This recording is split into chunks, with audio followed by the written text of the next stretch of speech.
rahmatullahi wa barakatuh mbokk yi ñu ngi leen di nuyu bu baax ku nekk ci turam ak jëmmam yéen ñi nekk ci TikTok bi ak yéen ñi nekk ci Facebook bi xam naa ñu def benn 30 wala 45 minutes rek incha allah comme ni ma leen ko waxee woon keroog bëggatuma di yàgg ci live bi trop donc da ngeen ma koy jéggal rek suñu defee 30 wala 45 minutes rek ñu arrêté d'autant plus que aussi c'est un jeudi jour de semaine donc c'est pas évident. xam naa dañuy kii vite fait ci résultat wu guerre bi fi amoon muy guerre wu 12 jours yi comme ni ngeen ko xamee et puis ñu jéem a xool perspective yi nga xamante ne moom moo ubbeeku ak li jot a xew incha allah c'est bon. Malick Ba maa ngi lay nuyu bu baax. Abbas Gadio maa ngi lay nuyu di teg nuyoo bi ci seen loxo ngeen séddale ni ko mbokk yi Mohamed yéen waa Facebook bi tamit incha allah. donc bu fekkee baax na ngeen préparer seen tasse de thé yi ak tasse café yi ñu dawal générique bi après ñu tàmbali incha allah.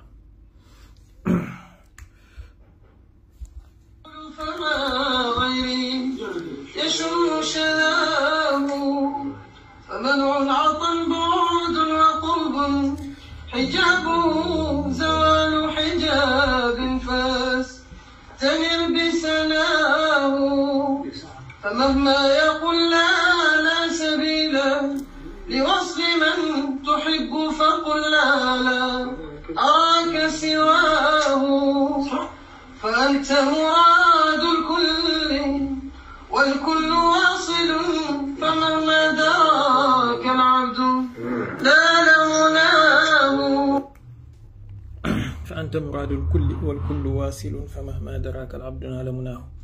Assalamualaikum warahmatullahi wabarakatuh. maa leen raw bu baax Fall Ndiaga maa ngi leen di ziar bu baax. alors xam naa dañuy résumer vite fait guerre wu Israël ak Iran bi fi amoon fan yi wala boog bi am ba léegi parce que man jàpp naa ne guerre bi jeexagul dañoo nekk ci pause te soo moytuwul à tout moment mën na déclencher waat. Seydi Linus al-Hafiz Linus al-Baghdadi wala al-Andalusi maa ngi lay ziar. alors d'abord comme question yi ñuy laaj toujours il faut se poser des questions et essayer d'apporter des réponses. question bu njëkk bi mooy lan moo xew. ñaareelu question bi mooy naka la xewee. ñetteelu question bi mooy lu tax mu xew. ñeenteelu question bi mooy après lan mooy perspective yi. man je préfère su may analyser ay sujet wala ay questions géopolitiques ma jaaree ko ci ñetti questions yi pour essayer de trouver des réponses. lan moo xew naka la xewee lu tax mu xew ak perspective ban lañ jëm lan moo nar a xew yi après. li xew mooy Iran ak Israël xeex nañu fukki fan ak ñaar ginnaaw bi nga xamee ne Israël moo ko attaqué. américains yi dugg nañ ci bi ñu ci duggee def nañu seen benn attaque benn yoon.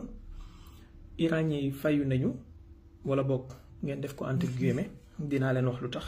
Iraniens yi fayu nañu américains yi déclaré ci bis bi Iraniens yi fayoo que ne ay ca cessez le feu voilà lii mooy li xew. léegi naka la xewee mooy Amérique bi muy attaqué Israël dafa utiliser ay bombardiers yoo xamante ne ni B2 Sprint la tudd benn bu nekk ci B2 Sprint yooyu. mën naa jël ba ñaari bomb yu tudd GBU 57 c'est des bombes yuy mën a maanaam bunker buster bomb yoo xamante ne dafay pénétrer ay bunker. objectif bi moo nekk ginnaaw loolu tamit utiliser nañu ay missiles Tomahawk pour détruire installation de surface yi nga xamante ne moom moo nekk ci Natanz ak yeneen installation mais bunker buster yi dañ ko utiliser spécifiquement ci installation Fordo bi. parce que moom moo gën a compliqué moo gën a difficile à détruire. bi loolu xewee ba pare nag il s'attendait à une réponse iranienne xamoon nañ ni iraniens yi du ñu bàyyi loolu mu sedd il fallait que ñu dinañ répondre. iraniens yi nee nañu répondre nañ avec 14 missiles d'après ce qu'ils ont dit 14 missiles yooyu dañ koo dóor ci benn base boo xamante ne mooy base Al Udeid bi nekk Qatar. après bi ñu ko dóoree ba pare. ñaari attaque yëpp muy bu Amérique bi ak bu Iran bi y a pas eu de mort y a pas eu de voilà lii mooy nii la xewee daal en tout cas. léegi nag balaa ñuy ñëw ci lu tax mu xew ak lan moo nar a xewi ji wala lan mooy perspective yi damay ubbi parenthèse ma ne leen man jàpp naa ne à la fois riposte iranien yi ak attaque américain yi yépp ay théâtre la woon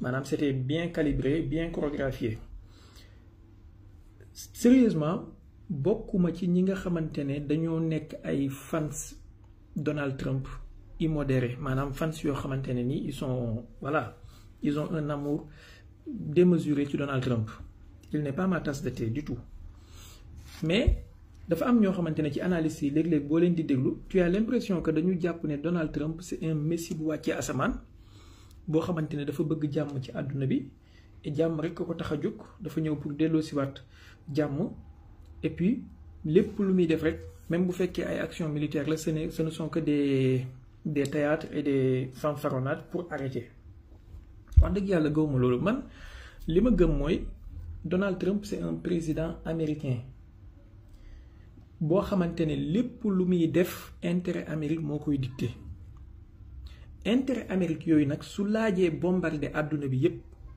maanaam amuñu sentiment pare nañu pour def ko man lii laa gëm amuñu sentiment pare nañu pour def ko bu laajoon bombarder nucléairement ay réew sauf que Donald Trump fi mu wuute ak yeneen président yi ñu mel ni Obama wala ñoom Bush mooy moom suy def guerre daf koy xoolee ci prisme économique alors que ñële dañ koy xoolee ci prisme impérialiste c'est-à-dire ñële su ñuy def guerre c'est pour assurer seen domination c'est pour assurer seen hégémonie c'est pour montrer leur force alors que moom suy def guerre dafay calculer guerre bi wala frappe bi wala assassinat ciblé bi lan la ko mën a jural économiquement su defee les calculs pour et contre après doog ci dugg mais il est tout autant cynique que ñoom Barack Obama ak ñoom yeneen ñëpp voilà c'est un président américain jeexal na wax un président américain boo xamante ne buy falu ay lobby ñoo koy financé buy campagne ay lobby ñoo koy financé ak ay kii yenn mbokk yi may waxtaanal ci TikTok bi léegi leen dinaa leen di tuddal l'ancien milliardaire mu tudd Sheldon Adelson nga xamante ne décédé na mais jabaram moo nekk Miriam Adelson actuellement financé na campagne Donald Trump à hauteur de millions de dollars ay centaines de millions de dollars donc c'est quelqu'un comme tout le monde il n'est pas descendu du ciel ce n'est pas un messie qui est venu pour apporter la paix au monde loolu lu ma bëggoon a souligner la d'abord parce que dafa am ñoo xamante ne vraiment da ngay gis ne dañoo am benn fascination ci Donald Trump benn image presque de la perfection presque on dirait une perfection que ne Donald Trump c'est quelqu'un boo xamante ne am na ay côté yu baax am na yu muy def yooyu d'accord ak moom comme ni bépp président amee yu muy def yooyu d'accord ak moom mais am na ay côté yu xamante ne ni voilà man jàpp naa ne Trump su doon un pacifiste comme ni ñu koy waxee du assassiner lu maanaam du raylu Qassim Soleimani parce que loolu mënoon naa déclencher une guerre mondiale mënoon naa am ay conséquences yoo xamante ne nii yuy déraper la très grave su nekkoon un pacifiste comme ni ñu koy waxee konoon du def campagne militaire bi mu def ci Yémen il y a quelques semaines de cela wala quelques mois su nekkoon un pacifiste comme ni ñu koy waxee est-ce que xam ngeen ne Donald Trump moom moo njëkk ci premier mandat diggante 2016 2021 ci premier mandat moo njëkk a commencé di armer Ukraine maanaam moo njëkk a commencé di envoyer ay missile Javelin ci Ukraine kon bokk na ci ñi alimenté conflit bi di am ci Ukraine et tey mu ñëw won la ne dafa bëgg a jeexal conflit bi dafa bëgg a ñëpp teg seen armes yi ñëpp dellu ci kii bi ba nit ñi jàpp ne Donald Trump c'est un pacifiste boo xamante ne su ñëwee lépp jeex je pense que c'est de la poudre aux yeux c'est de la tromperie pure et dure voilà loolu benn la moo tax ma bëgg a wax carrément man bokkuma ci analyste wala bokkuma ci yenn ñi nga xamante ne dañu jàpp ne Donald Trump c'est un messie et lépp lu muy def rek ay théâtre ñoom ñoo koy lal c'est juste pour arriver à la paix te am nañu am analyse bu mel noonu même ci attaque bi mu def Iran da nga leen di dégg léeg-léeg ñu naan la non Trump dafa attaqué Iran juste parce que il voulait couper l'herbe sous les pieds de Netanyahou parce que Netanyahou il voulait une guerre généralisée, une guerre sans fin. Donc il est intervenu pour après dire que voilà, c'est fini et que Netanyahu, tu rentres au bercail. Non, Trump su bëggee arrêter Netanyahu muy def barbarie yi muy def, il n'a pas besoin d'attaquer Iran. Il n'a pas besoin d'attaquer Iran. Trump su bëggee arrêter Netanyahu, il suffit juste mu wax Netanyahu, hey, il faut arrêter. Sinon je finance plus ton armée, je finance plus ton pays. Voilà, il faut arrêter. Massacre bi ci Gaza, Trump bi mu arrivé à imposer ben cessez-le-feu ci Netanyahu vers le 20 janvier, mais quelques jours après Netanyahu a brisé le cessez-le-feu, continué waat bombardement, mais ba légui déggo Trump mu wax ci. Donc ce n'est pas un pacifiste comme on dit. Il regarde juste où est son intérêt, après mu xol lu muy def pour gagner intérêt. Mais quand il s'agit de la Chine, quand il s'agit de l'Iran, il s'en fiche royalement. Que le sang soit versé, que les gens soient tués, qu'une guerre se déclenche. Madame, c'est le cadet de ses soucis en fait. Lolo moy ñaareelu chose bi. Alors, donc motax man ma japp ne attaque bi Trump def Iran defu ko ngir dafa bëgg arrêter guerre bi, waaye daf ko def parce que amul woon pexe, ndax su ko defutoon Israël se dirigeait directement vers une décomposition complète. Parce que waxoon naa leen fi keroog Israël dafa nekkoon en cours de munitions et en cours de défense antiaérienne. Keroog wax naa leen fii que Israël avait, bi guerre bi di commencer, 30 minutes de temps de détection avant les lancements, l'arrivée des missiles. Madame, am na 30 minutes balaa ñuy envoyer missiles yi ak bi muy daal 30 minutes radar mi détecter missiles yi yooyu noonu pour se préparer. De fur et à mesure ñuy dem, Iran di dégrader ay radaram ak ay système de détection am, Israël dem na ba 7 minutes de temps de détection la am. Maa ngi nuyu mbokk yi mujj a dugg si ci TikTok bi ñoom sëñ Cheikhouna Mohamed Adama Africano maa ngi leen di nuyu ak Amy ak sëñ Omar Thiam. Yéen ñëpp dénk naa Lunis nuyoo bi mu teg ko seen loxo. Lunis séddaleel ma gars yi ñoom sëñ Massamba yëpp séddaleel ma leen nuyoo bi. Alors ku nekk jox ko wàllam. Donc Donald Trump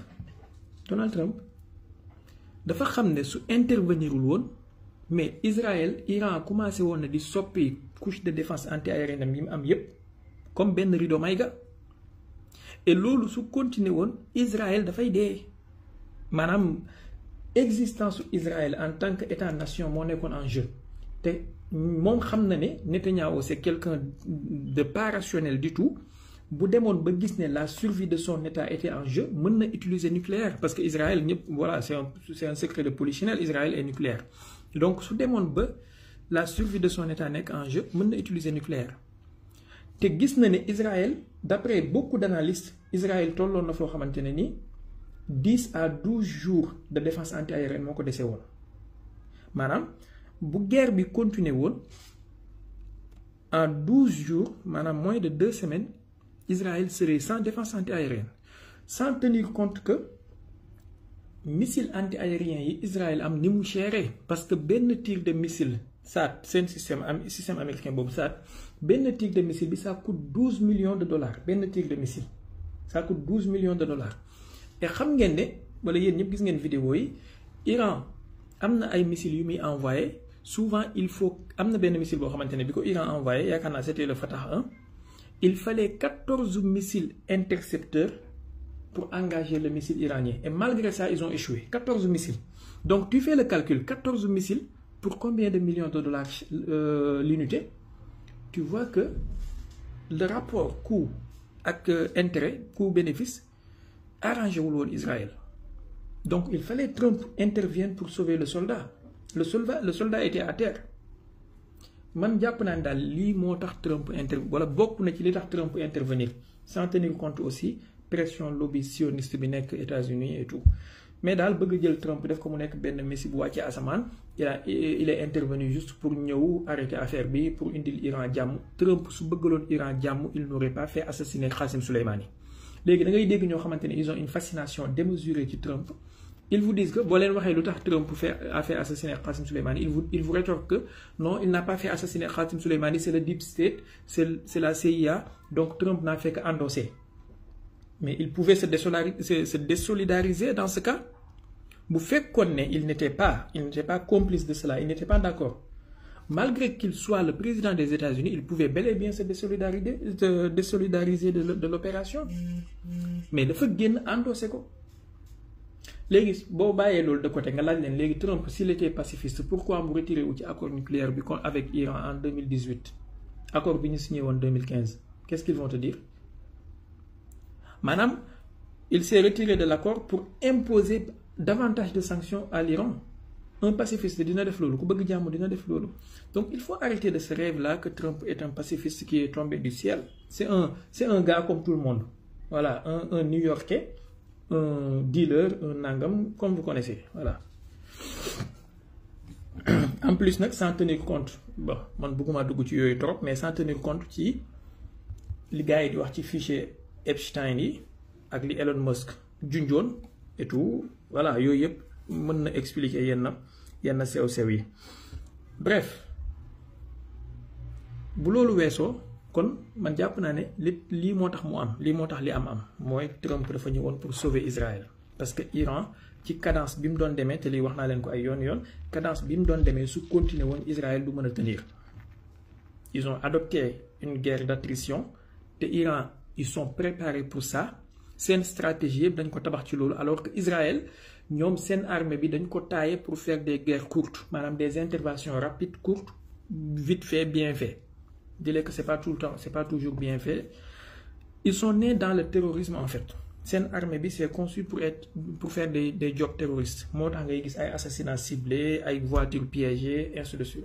Bref, jàpp naa ne lii mooy li tax mu am. Maintenant bi mu essayé, il a vu que il s'est rendu compte que li mu bëggoon lu tax pourquoi il s'est arrêté. C'est pas que Trump dafa arrêté parce que dafa bëgg affaire bi jeex. Man dama jàpp ne dafa arrêté parce que dafa essayer gis ne lii mënta wëy. D'abord nombre de bombes GBU 57 yi liñ ci am ci nombre bëriwut, c'est quelques dizaines. Ñaareel bi gis na ne su continuer loolu ça risque d'embraser toute la région. Ñetteel bi li mu bëgg ci économie, puisque projet mi yépp daf ko tabax ci économie, bu dofloo ba Iran tëj le détroit d'Ormuz, ça n'est fini pour lui économiquement, ça n'est fini pour lui, et ça risque de dégénérer vers une guerre généralisée. Donc loolu moo tax il s'est arrêté, et loolu moo tax itamit mu yéex a dugg ci mbir mi, maanaam kaana bayna maddin wa jazr, benn tànk ci kanam benn tànk ci ginnaaw, benn tànk ci kanam benn tànk ci ginnaaw, jusqu'au dernier moment mu ne xaar ma bett leen dóor leen benn mbéj ba xam danañ fayu.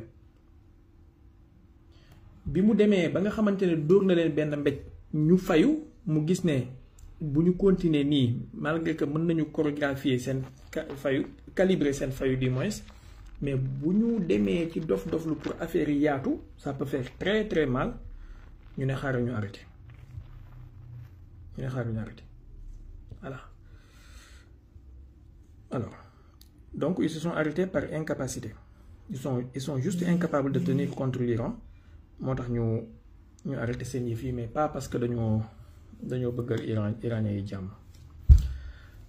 Bu loolu jàllee, Israël après continuer na ay bombardement am. Lu tax ñi annoncé cessez-le-feu man jàpp naa ne dañoo annoncé cessez-le-feu bi parce que bëgg nañu reconstituer waat seeni force ak seen stock d'armes pour defaat beneen provocation, déclencher waat beneen guerre. Maintenant l'histoire nous a donné raison, en tout cas man personnellement l'histoire m'a donné raison, a'uuzu billahi min kalimati ana, ci ñi doon jàpp ne Chine ak Russie danañ ñëw intervenir. Waxoon naa leen fi ne Chine ak Russie, surtout Russie, bu leen xaar mu intervenir. Je vais vous dire pourquoi ma waxoon loolu. Yàgg naa ko wax ñu nekk ci TikTok bi ñoom ci live Mohamed xam nañ ko. D'abord Russie mënul aider Iran lu dul diplomatiquement et politiquement. Militairement suy am ça sera des choses insignifiantes. Mais d'où risquer sa survie pour les beaux yeux de l'Iran? Premièrement, sur le plan militaire, la Russie dafa nekk ci guerre bu ko doy sëkk contre l'Occident collectif ci Ukraine. Donc mënu cee yokk beneen guerre boo xamante ne nii dafay laaj moyens yu bëri mënu ko, il peut pas tenir lim nekk ci Ukraine rek doy na ko sëkk. ñaareel bi mooy Russie mënta intervenir parce que boo jëlee population israélienne bi dafa am lu ëpp 1 million et quelques, presque 1,5 million peut-être, yoo xamante ne ils sont des binationaux israéliens et russes. ñenn ñi ils sont d'origine russe. kon dafa am complexité sociale boo xamante ne dafay kiyee tànki Russie pour mu intervenir pour bañ a froisser Israël. C'est pas parce que dañoo bëggul guerre mondiale, c'est pas parce que dañoo bëgg jàmm, d'après man li ma xalaat. ñetteel bi Russie mënta intervenir parce que histoire bu ngeen ko revisiter tuuti, Iran ak Russie mësuñoo nekk ay alliés objectifs, ay alliés de circonstance lañ mës a nekk. D'abord bu ngeen xoolee jamono guerre mondiale bi, l'URSS mësoon naa occuper ay territoires iraniens. lii ñu xam tuuti ci histoire xam nañ ko. Donc ils ont toujours eu des problèmes. Voilà, des problèmes. Disciple, waaleykum salaam wa rahmatullah, comment tu vas? Donc ils ont toujours eu des problèmes. Kon ay alliés de circonstance lañu, mais ils sont pas des alliés objectifs. xëy na rek am na lu leen boole tey jii ci affaire Occident contre les mœurs, pour lutter pour les bonnes mœurs ak nangam, une lutte civilisationnelle, mais pas pour autant que dañu bëggante voilà. ñetteel bi mooy Russie bëggul intervenir de manière forte au risque de voir Israël ak Occident gën a soutenir Ukraine, lever seen mbooleem gants yi pour soutenir Ukraine à bout. yéen ñëpp xam ngeen ne opération bi Ukraine def contre Russie fan yële ci ginnaaw mooy opération toile d'araignée boobu noonu, mais c'est typique que opération bi Iran def contre Israël def contre Iran ci premier jour attaque bi le 13 juin 2025. maanaam c'est la même modus operandi bi la. léegi une question se pose, est-ce que du israéliens yi ñoom ñoo teg plan bi jox ko Ukraine mu essayer ko pour après ñoom ñu mën ko appliquer ci kaw Iran, wala boog Israël dañoo collaborer ak les services ukrainiens pour mën a dupliquer opération bi Ukraine réussir ci biir Russie pour ñoom ñu def ko. xalaatkat bu nekk war nga ci mën a xalaat, mais même chose bi la voilà, même chose bi la. donc Russie bëggul intervenir pour bañ a pousser Israël mu soutenir Ukraine à bout. ñetteel bi wala boog ñeenteel bi mooy boo xoolee histoire récente, Iran yàgg naa bëgg Russie jaay ko ay armes Russie di bañ. Par exemple, Iran yàgg naa sollicité à ce que Russie jaay ko S-400 système anti-aérien mu bañ pour ne pas froisser les Israéliens. Iran yàgg naa topp Russie pour mu jaay ko ay avions de chasse Sukhoi 35 Russie bañ pour ne pas froisser les Israéliens. boo xoolee ci crise syrienne bi entre 2015 ak 2024, Israël à chaque fois daan attaquer ay installations iraniennes ci biir Syrie wala ay bases iraniennes ci Syrie, te Russie malgré seen système de défense yi ñi installé ci biir Syrie yépp mësuñoo intervenir pour empêcher loolu am. même bi Israël di attaquer ambassade Iran bi nekk Damas, le système de défense russe bi nekk ci Tartous ak ci Khmeimim, ils n'ont pas intervenu, ils sont pas intervenus pour empêcher loolu, te pourtant mënoon nañoo intervenir pour empêcher ko, mais ils ont laissé faire. Pourquoi? bu fekkoon Iran allié objectif Russie la, konoon au moins Russie warul banque loxoom toog di seetaan Israël di attaquer Iran ci territoire syrien bi urbi et orbi comme ça, mais ils ont toujours laissé faire. Vous voyez.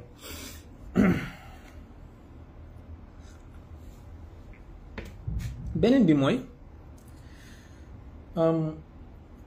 loolu mooy sur le plan historique et un peu militaire. léegi nag nga ñëw ci côté intérêt. La Russie bëggul Iran tinkeeku lu tax parce que Russie jaaykati pétrole la ak gaz, Iran jaaykati pétrole la ak gaz. tey jii crise bu amee ci àdduna bi pétrole bi bu chéré Russie la gën a arrangé actuellement. maanaam bu Iran tëjoon détroit d'Ormuz bi ba barilu pétrole bi jar $200, c'est la Russie qui allait se frotter les mains. Donc sanctions sur l'Iran ak ay embargo Russie du bëgg loolu dañ, parce que bu loolu dañee Iran tinkeeku ba mënal boppam dootul soxlaal Russie dara, et bu boobaa offre bi ci marché pétrolier bi ak gazier bi dina bëri parce que l'offre iranienne dafay ñëw. Ça va pas arranger la Russie, économiquement. ñetteel beneen bi mooy Iran dañuy defar ay armes suite à l'embargo bi ñu leen teg ak ay sanctions et tout, commencé nañoo defaral seen bopp ay drone low cost, ay missiles low cost et tout. te Russie bokk na ci réew yi ëpp lu muy jaay matériel militaire ci àdduna bi. donc tey bu Iran tinkeekoo ci ay sanctions ba mën a gën a améliorer industrie de défense am, ñu bari dinañ ñëw jënd armes yi Iran di jaay. te armes yi Iran di jaay mooy gën a moins cher armes yi Russie di jaay ak États-Unis ak France ak Chine. Russie boobaa dafay am beneen concurrent ci marché d'armement bi te loolu du ko arrangé. dafay am beneen concurrent ci marché d'armement bi te du ko arrangé. ñetteel mën naa ngi wax ñetteel xaw ma juróom-ñeenteel xaw ma fukk ak compté leen daal en tout cas. beneen bi mooy l'UNIS waxal gaa yi ñu compté man bàyyil ma wax rek. beneen bi mooy Russie ginnaaw bi mu attaqué Ukraine ba pare occidentaux yi dañu ko teg ay sanctions yu bari. sanctions yooyu pour mu mucc ci dafa am ay pays yoo xamante ne dañ ko jàppale pour mu continuer sanctions yi, à savoir les pays du Golfe, Qatar, Émirats, Arabie Saoudite, ainsi de suite. Ces pays-là benn ci ñoom bëggul Iran, dañuy masal arrêt. donc réew yooyu tamit Russie du jàppale Iran ba Iran am doole wala mu gagner Israël wala mu jàppale ko jàppale bu fës, au risque de fâcher ces pays-là, de froisser ces pays-là. D'autant plus que Émirats arabes unis ak surtout Dubaï ñoom ñooy permettre Russie muy contourner yenn sanctions occidentales yi. donc ñoom du ñu seetaan wala du ñu bëgg Russie jàppale Iran trop wala relation ak Iran ratax trop, au risque de les fâcher. D'autant plus que actuellement dañu nekk ci équilibrisme bu xaw a fragile, ndax Arabie Saoudite proposé nañ ko mu dugg ci BRICS, accepté guñu ba léegi, nii oui nii non comme ni ko Macky Sall doon waxee. Émirats dugg nañ ci, te Arabie Saoudite fi mu toll nii mu ngi nekk ci benn tendance bëgg a jublu Donald Trump. donc bu Russie jàppale Iran trop, fësal jàppale ci Iran trop rek, mën na tax Arabie Saoudite viré waat delluwaat ci Amérique, dellu fa mu jugee woon. te loolu Russie du ko bëgg, Chine du ko bëgg. donc ils vont préférer jéem a museler Iran un peu pour garder la richesse de l'Arabie Saoudite ak la richesse des pays du Golfe, moo leen di gënal. beneen bi mooy Iran nation ingénieuse la, maanaam Iran li muy formé ci ingénieur ci année bi 200 000 et quelques la. Russie tamit bokk na ci réew yi ëpp lu muy formé ci ingénieur ci année bi. bu ñu tinkee jéng yëpp ci Iran, tinki sanctions yi ci recherche scientifique yeeg acquisition de certains certains qui produits wala certains matériels scientifiques, dina permettre ingénieurs iraniens yi ñu gën a mën a liggéey sans contrainte et loolu concurrence bu rëy la ci ingénieur Russie te loolu Russie du ko bëgg kenn ci ñoom bëggul ingénieur beneen dëkk ñëw raw say ingénieur dëkk kenn ci ñoom bëggul loolu donc yii nii yëpp tax na su dajaloowee ba pare tamit sur le plan nucléaire Russie mësul bëgg te du mës a bëgg du mës a d'accord ci Iran mu am bombe nucléaire coow li moo fi nekk rek d'ailleurs tey rek Sergei Lavrov mooy ministre des affaires étrangères russe bi mu ngi wax ne mu ngi ñaan wala mu ngi solliciter Iran mu continuer collaboration am ak agence internationale pour l'énergie atomique ginnaaw bi nga xamee ne iraniens yi dañoo voté ci seen parlement bi pour suspendre mbooleem coopération bu ñu amoon ak agence bi AIEA donc les Russes déjà commencé nañ di wane les couleurs kon képp ku jàpp ne Russie dina ñëw jàppale Iran wallahi mooy bon du ma wax da ngaa gàtt analyse mais xëy na da ngaa amul pièce du puzzle bi yëpp boo amoon pièce du puzzle bi yëpp xëy na doo wax noonu voilà maanaam li Russie mënal Corée du Nord mënalu ko Iran du ko def pour Iran jamais loolu moom bu leen neexee bind leen ko téere ngeen teg man je peux m'engager sur ça aouzu billahi min kalimati ana nag mais bind leen téere ngeen teg la preuve doy na ci rek accord de partenariat bi Russie signé ak Corée du Nord biñ ko signé yàggul te teewul li Russie apporté Corée du Nord ci diir bu gàtt bi ba léegi apporté la ko Iran d'abord jàppale na Corée du Nord ci mu envoyé ay satellites ci orbite bi ay satellites militaires jàppale na Corée du Nord ci ay missiles balistiques intercontinental à savoir les missiles Topol M nga xam ne Corée du Nord bi ñu defee test bi moom lañ tuddee le Hwasong 17 xaw ma 19 bi ñu defee test bi yenn analystes yi dañu gis ne signature missile bi c'est typique ak signature Topol bi donc bu leen basé wu wala bu leen yaakaar ne Russie dina ñëw nu mu tuddee à la rescousse de l'Iran peut-être juste des soutiens politiques ak ci Nations Unies bu ay vote amee ñu def vote contre wala yu mel noonu voilà mais ça va se limiter à ça léegi nag man côté boobu naïveté iranien yi laa fay indexé parce que iranien yi yàgg nañoo bëgg a gën a renforcer seen lien ak Russie au détriment de seen lien ak Chine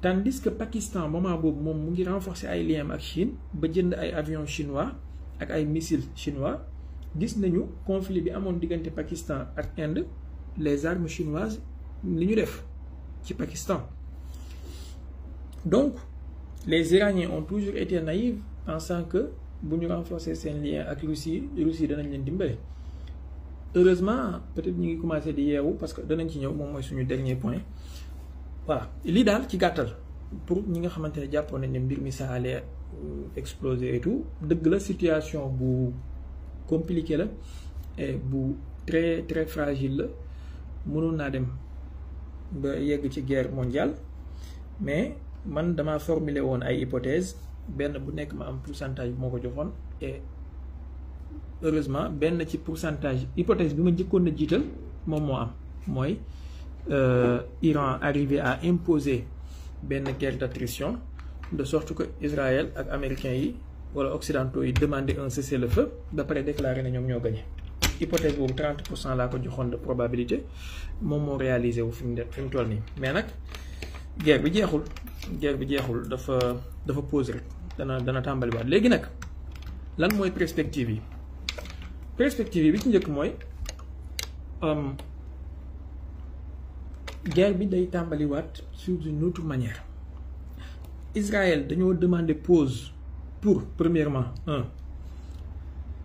reconstituer waat seen stock de missiles defaraat seen défense antiaérienne ak tamit missiles iraniens yi ñu jot maanaam yi jot daal seen kaw ñu def li ñuy tuddee rétexte mooy retour d'expérience xool naka la ñuy def pour améliorer seen défense antiaérienne bi pour mën a contrer missiles iraniens yi prochaine fois loolu benn la ñaareel bi dañu demander pause bi pour gën a renforcer waat seen lien ak les pays de la région surtout Syrie ak Arabie Saoudite pour gën a encercler Iran gën ko isoler.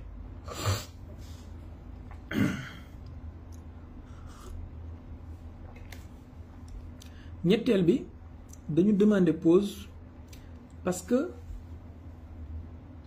objectif de guerre yi ñu tegoon mooy les buts de guerre yi ñu tegoon atteindre wuñ ci benn. Premièrement dañu tegoon comme but de guerre démanteler le programme nucléaire de l'Iran complètement, ça a échoué lamentablement. Deuxièmement dañu tegoon comme but de guerre démanteler le programme balistique de l'Iran, les missiles balistiques, les rampes de lancement et tout, ça a échoué lamentablement. Troisièmement dañu tegoon comme but de guerre aussi def changement de régime, maanaam fexe ba rey Khamenei, fexe ba def soulèvement populaire, après nguur gi daanu république islamique bi daanu ñu indi doomi Shah bi mu jiite. ñett yi yëpp dañ ko échoué, ñett yi yëpp dañ ko échoué voilà. Léegi nag mu des comment ils vont travailler à ça. D'abord demander nañ cessez-le-feu parce que Iran commencé na di jàpp yenn agent infiltré yi di démanteler yenn cellules dormantes yi nekk ci biir Iran, donc ils vont encore essayer beneen méthode pour gën a infiltrer waat Iran. Ils vont encore jàngataat d'après seen satellite yeeg seen drone yeeg li ñu am daal comme expérience, retour d'expérience, jéem a xool montagne yi ñu mënta détruire yan explosif ak yan missile la ñuy utiliser la prochaine fois pour mën koo détruire.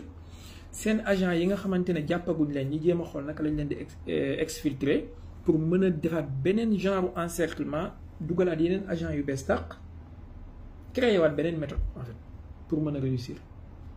te waxoon naa leen fi xam ngeen Iran ndimbal yi mu soxla ñaari ndimbal yu crucial la yoo xam ne su ko amee li ci des mën na koo defal boppam. bi ci njëkk waxoon naa leen ne mooy ndimbaluk cybernétique ak satellitaire, renseignement cybernétique ak satellitaire. sëñ Freeman maa ngi lay ziar, maa ngi lay sëñ Freeman na nga def. Donc ñaareel bi mooy renseignement pour contre-espionnage wala aide pour contre-espionnage, renseignement territorial. Bon ñaar yi mën nga leen tuddee benn bi renseignement stratégique, benn bi renseignement territorial wala tactique. Renseignement tactique bi mooy ci wàllu jéem a xool naka la ñuy def ba démanteler yenn cellules yi, démasquer yenn taupes yi, xam exactement kan moo nekk ci état bi koo xamante ne moom mooy renseigner israélien ak américain yeeg yu mel noonu. C'est un tout. Donc actuellement Israël ci loolu lay liggéey wala Occident ci loolu la ñuy liggéey, jéem a xool naka la ñuy def ba encercler waat wuraat ndomba Iran, wuraat ndomba Iran. bu ñu mënee rey Khamenei ci diggante bi dinañ ko jéem, ça je vous le dis, bind leen ko ngeen teg ko. bu ñu mënee rey yeneen haut grade dinañ ko jéem, buñ ko mënee dinañ ko jéem parce que bàyyeeguñu voilà. Quant à côté Iran bokk na ci ñoom li ñu war a profité ci cessez-le-feu bi mooy man sa li ma gëm te li ma jàpp ne loolu la ñu war a def mooy jéem a gën a renforcer seen collaboration ak Russie ak kii kon ak Chine plus que Russie. Bon dafa mel ni comprendre nañ ko parce que démb ci bëccëg ministre de la défense Iran bi demoon na Chine, apparemment dafa dem pour uti ay matériel. Donc nañu bañ a yaakaar Russie, nañu bañ a yaakaar les Russes. Wallahi suñu leen yaakaaree duñu leen defal dara. Au contraire mën nañ leen a seetaan ba Iran daanu comme ni ñu seetaanee Bachar el-Assad mu daanu pour leur propre intérêt. Parce que les Russes sous Trump ne Poutine, tu me laisses l'Iran et le Moyen-Orient, en retour je te laisse Ukraine et Est de l'Europe, tu en fais ce que tu veux. C'est un deal. Ça peut être intéressant. Voilà. Waxuma ne loolu moo am, mais ça peut être intéressant pour nous. Maintenant les Chinois wala les Iraniens war nañu gën a renforcer seen relation ak Chinois yi, jéem a am ay avions de guerre parce que Iran amul maanaam la force armée iranienne est quasi inexistante. amuñu ay avions dernière génération seen avions yi ça date de 50 d'années seen force aérienne yëpp wala seen force de frappe yëpp missile la ak drone et loolu yëpp nag li ko waral mooy embargo yi ñu leen den teg depuis des années. Iran depuis 1979 mu ngi sous embargo ak ay sanctions donc ñu jéem a defaraat seen défense anti-aérienne bi pour xool failles yi ci nekk ñu jéem ko combler te loolu bu ñu yaakaar Russes yi jàppale leen ci Chinois yi ñoo leen ci war a mën a gën a jàppale peut-être que les Russes voilà. ñetteel bi mooy ñu jéem a fexe ba tóob yi nekk ci seen biir ak infiltré yi ñu xamagul ñu fexe démasquer leen ba pare parce que tant que ceinture de sécurité première ceinture de sécurité boobu tant que lijjantiwuñu ko maanaam du ñu dañ ci di am ay surprise du ñu dañ ci di am ay coups yu métti yu leen dal te man gëm naa ne Iran est infiltré au plus haut niveau à un niveau insoupçonné xam ngeen am na jamono 2023 la le vice-ministre de la défense bu Iran dañ ko jàpp pendre ko parce que il était un espion des Anglais. Imaginez le vice-ministre de la défense su dëkk nekk un espion bu loolu amee vous pouvez imaginer niveau d'infiltration bi fan la yegg na ila haddin ghayr maqul. Alors ñaata minutes lañ def on est à combien de minutes tak bàlleen ma xool su dee mat na 40 minutes j'arrête. On est à 42 minutes bàlleen ma arrêté fii peut-être ba suba wala ba gannaaw suba question yi tamit bàlleen ma ko. Je vous salue tous mais bëgguma di yàgg ci antenne bi léegi te voilà am na yu ma war a def peut-être samedi ñu continuer samedi suba vendredi dañu continuer samedi incha allah donc on met nañu teg suñu baaraam ci Iran yenn intérêt la am dara maa ngi lay ziar maa nga def nañu teg suñu baaraam ci Iran yenn intérêt la am ci cessez-le-feu bi ak lan la war a def pour bu guerre bi déclenché waatee mu gën a amaat le dessus mais pour l'instant bu ngeen bëggee am sama avis kan moo gagné Iran moo gagné. waxoon naa fi sama mbokk yi nekk ci TikTok bi ñoom Adama Africano ñu ngi fi ak ñoom Cheikhouna ak ñoom gars yi yéen a ngi fàttali ko Hamid waxoon naa leen ne bu cessez-le-feu amee Iran continue di garder sa capacité d'enrichissement de l'uranium, continue di garder sa capacité de production de missiles balistiques ak lu ñu mën a wax jàppale ni Iran moo gañ bu cessez-le-feu amee Iran perte ñaar yi wala régime bi daanu jàppale ni Iran la ñu gañe léegi donc man gëm naa ne personnellement Iran moo gañe maanaam Israël objectif de guerre but de guerre benn atteindre ko ci beneen bi tamit mooy régime bi mu bëggoon a daaneel le régime s'en sort renforcé encore maanaam fi mu toll nii nation bi yëpp dañoo def lu ñuy tuddee effet drapeau même les opposants à moins sauf les traîtres mais même les opposants ils se sont rangés derrière Khamenei voilà pour l'instant nañu yem fii samedi incha allah ñu continuer parce que y a beaucoup de choses à dire à la fois ci relation Iran ak Israël ak Hamas ak tamit relation des pays de la région bind leen li ma leen di wax ngeen denc ko wala ngeen takk ko téere di ngeen dégg ñu ne la Syrie normaliser na relation am ak Israël di ngeen dégg ñu ne leen Arabie Saoudite mu ngi ci yoonu normaliser relation ak Israël d'ailleurs ñu ngi woon ci yoon bi waaye dañ koy continuer et mën nañ ko normaliser sans pour autant ñu reconnaître gars yi reconnaître état au Palestine voilà donc beneen bi tamit mooy les alliances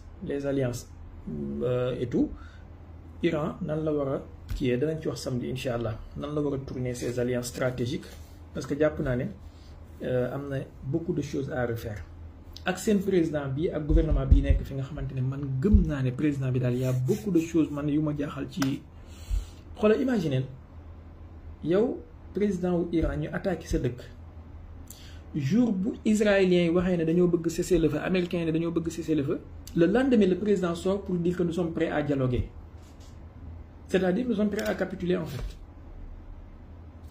bref man président bi ay mbiram kaa la ma def mais anyway on va continuer samedi incha allah prenez soin de vous entre temps yal na yàlla sàmm ñu sàmm leen yal na yàlla musal ñu ci musiba ak balaa ak sutura bu xaawee ko ak tas yaakaar ak déggu ñaaw yal na yàlla boo leen ci xut bi boo leen ci milliardaire yal na yàlla def ñu nekk ay ndimbal ñeel lislaam def lislaam mu nekk ndimbal ñeel ñu ci barke yonent bi sallallahu alayhi wa sallam barke Cheikh Tidiane barke Baye. Voilà, passez une excellente soirée. Assalamu alaikum wa rahmatullahi wa barakatuh. Merci d'avoir été là. Jërë ngeen jëf.